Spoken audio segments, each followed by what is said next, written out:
Boom! Hey internets, got another one for you. We're talking about snapback caps. I'm gonna probably use that in the title, but really I'm talking about embroidery for any kind of cap. So if it's a fitted cap or a flex fit cap like Yupong or flex fit, two-tone, anything that's kind of like a baseball style, even if it's like a cadet style hat, like a 5-panel cap, I just want to give people a tip in designing. Now, if you haven't seen my video about how to make a snapback, I'm gonna put a link to it here. So you could see that that's a precursor to this one, but I wanted to separate the two because I didn't want the other video to be too long. So if you clicked on this randomly, clothing brand mentor John Phenom, I've been working professionally, meaning getting a salary check as a designer since 2000, and multiple multi-million-dollar clothing brands, many of which in the past several years I was the creative director. Okay, so I was running that art department. So just to qualify, here's my tip.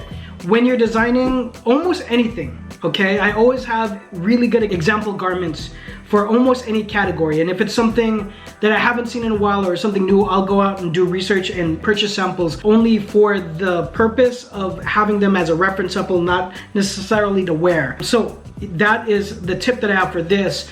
I have a hat that I use all the time, and it is from Premier Fits. That company is no longer running, but big shout out to Jeff and the whole crew that was running that company. So Premier Fits was actually a production company, so they were a vendor. So they made hats for multiple brands. This is a hat that I got from one of their in-house collections, but what I liked about it is there is a lot of different placements. So we had a raised embroidery in the front, and raised or 3D is what you call the embroidery that kind of puffs out. Sometimes I've heard it kind of interchangeable with puff embroidery, but I've heard other people use that separate when there's actual more padding into it. So to be safe, 3D embroidery is what I'll use.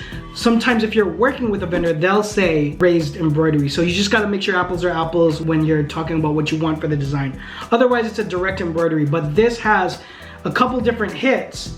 And so the good thing about it is I'm actually able to reference what the embroidery looks like on a finished product. So with something this size, if I put a ruler to it, I can really see what that might look like when I'm holding the product in my hand, okay? So you always want visual references. The way it is on your vector file is going to be different than it is in the finished product. So a lot of times, if you guys don't have a budget, you probably won't have a lot of rounds of back and forth.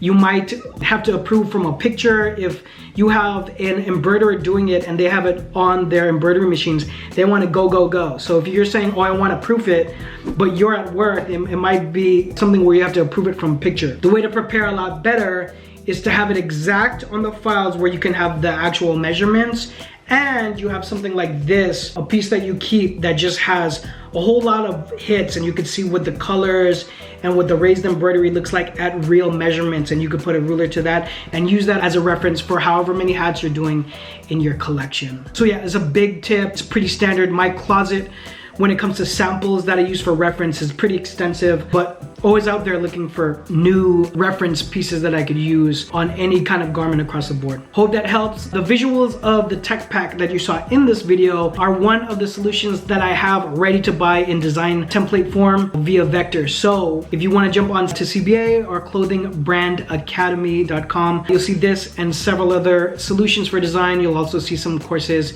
that can help you with just setting up a good mindset. I have a free course on the pre-launch of a clothing line, which is, it's 100% free. I'm not trying to upsell you on anything. It just has a lot of the basics that I repeat a lot with my consulting with people who have started or mid inside of a brand or trying to figure out more traction for their brand. It's all in the pre-launch so that I can answer some frequently asked questions in detail. Questions on this and anything else starting a brand, drop it all down below. Follow me on social media when you have a chance. I'll see you guys on the next one. Bye.